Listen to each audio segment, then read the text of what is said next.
Before getting diagnosed with FND, I was a frequent flyer in the emergency room.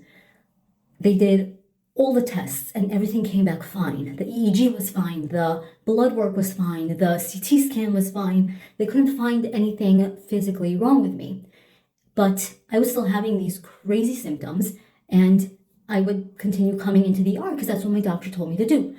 And one day, there was a doctor who had seen me a few times, and he came in that day and was like furious. He was like, whatever you're doing to make yourself sick, you better stop right now or you're not going to make it. And I said, I'm not doing anything to make myself sick. This is actually really happening to me. And he's like, fine, if you continue on this path, I give you 6 to 12 months. You're going to die. And I was terrified because I'm like, I'm not making this up. This is really, really happening to me. And it took me a long time to find a doctor who was like, no, this is functional neurological disorder. This is real. What you're going through is real.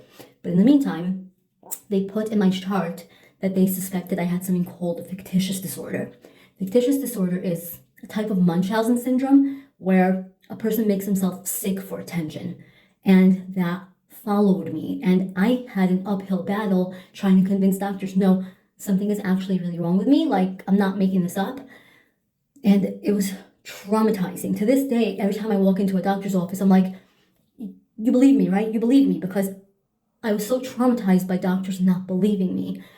And this is why I am very public about talking about functional neurological disorder, because doctors in this day and age still don't know what it is sometimes. And it's not as uncommon as I thought it was. I thought it was pretty uncommon, but it's not.